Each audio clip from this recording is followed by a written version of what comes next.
बिस्मिल्लाहिर्रहमानिर्रहीम। अस्सलाम वालेकुम माय यूट्यूब फैमिली। आपको बहुत बहुत मेरा सलाम। आज का मौजू मैं ख़ुद अपने ऊपर कर रही हूँ कि मैं किस तरह से आप लोगों के करीब आई।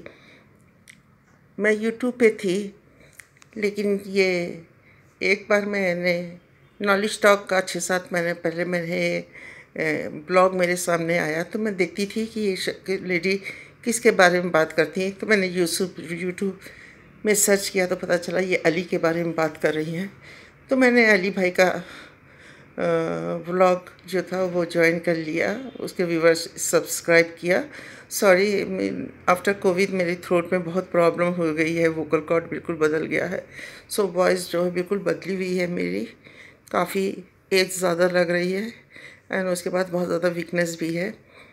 बहरहाल मैं मौजू पे अपने आ रही हूँ कि मैं किस तरह से आप लोगों के करीब हुई, अपने यूट्यूब फैमिली के जो आज मेरे साथ है, जो मुझे देख रही है, मैं उनको देख रही हूँ। तो इस तरह से मैंने अली के व्लॉग के थ्रू मैंने उनके हुमैरा की फैमिली को देखा।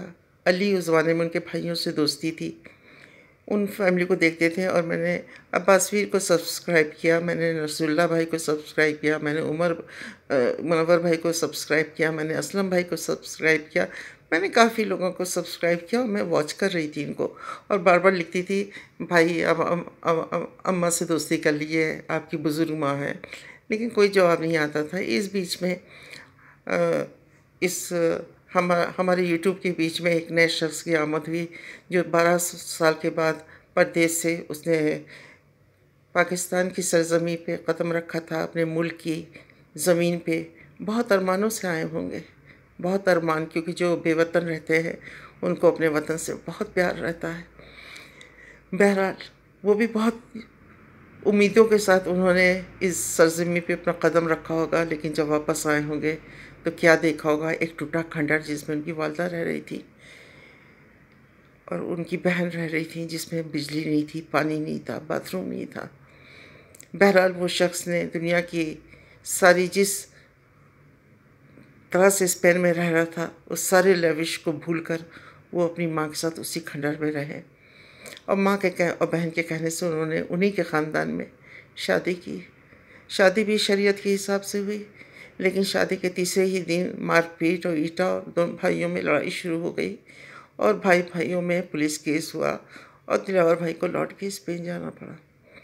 जब वो लौट के गए और हमारे एक भाई के वीडियो में आए, तो वो जब रो रहे थे तो हम सारे व्यूवर्स भी रो रहे थे उनके साथ। और धीरे धीरे एक जो सच्चाई की परचम लेके खड़ी हैं इरम अपी, उन्होंने अगेंस्ट अब दिलावर भाई के गलीज़ वीडियो बनाने शुरू किए, झूठे।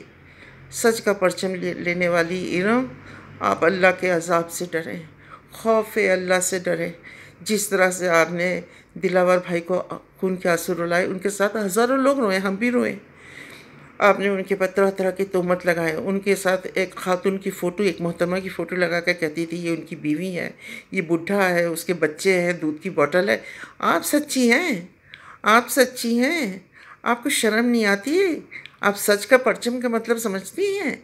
इस्लाम में सच का परचम क्या होता है? करबला का मैदान, इमाम हुसैन की शहादत, ये होता है सच का परचम।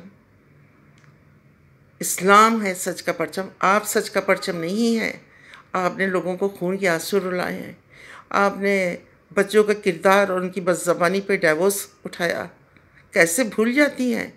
यूट्यूब प्लेटफॉर्म भूलने की जगह होती है, जहाँ पे ब्लैक एंड वाइट में आपने टाइप किया है 80 साल की माँ पे के करैक्टर पे कि वो अली की माँ नहीं है। एक पीर और मुर्शिद बाबा जी पे आपने उन पे करैक्टर पे धब्बा लगाया, उनके भाइयों पे लगाया। आपने किसको छोड़ा है? आप अल्लाह से तौबा करें, अल्लाह से आप तौबा करें। और आज भी कहती हैं कि मैं सच्ची हूँ, आज भी आप दूसरों को धमकियाँ दे रही हैं। आपने मौजू पलट दिया।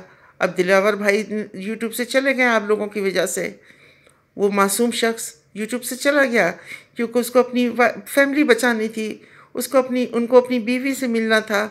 आपने तो उनकी बीवी को भी अनारकली बताया, उनकी बीवी पे इल्ज़ाम लगाया कि शरीयत की शादी नहीं है, भतीजी से शादी किया। अरे आप अपने ज़मीर को कैसे माफ़ कर रही हैं? कैसे आपको रात में नींद आती है? कैसे आती है हमको समझ में नहीं आता। आप अल्लाह से तौबा करें। अच्छा, अब मैं ये कह रही हूँ आप सबसे, मेरे जितने भी यूट्यूब पे मेरे दोस्त हैं, माय फैमिली, कि अब मैं यूट्यूब पे थोड़ा कम आऊँगी क्योंकि शाबान का महीना 14 तारीख को शब बारात है। उस पर जो हमारे रोज़े छूटे होते हैं उन रोज़ों को भी हमको अपने पूरे करने होते हैं। रमज़ान में इंशाअल्लाह मैं अपने ब्लॉग को नहीं छोड़ूंगी। आप लोगों से तो रिश्ता मेरे रिश्तेदारों से बढ़कर है, आप लोगों से रिश्ता कायम रहेगा। और मैं अब रमज़ान के ब्लॉग्स डालूँगी, अफ्तारी के ब्लॉग डालूँगी और आप लोगों से रिश्ता कायम रहेगा इंशाअल्लाह। अल्लाह हाफ़िज़।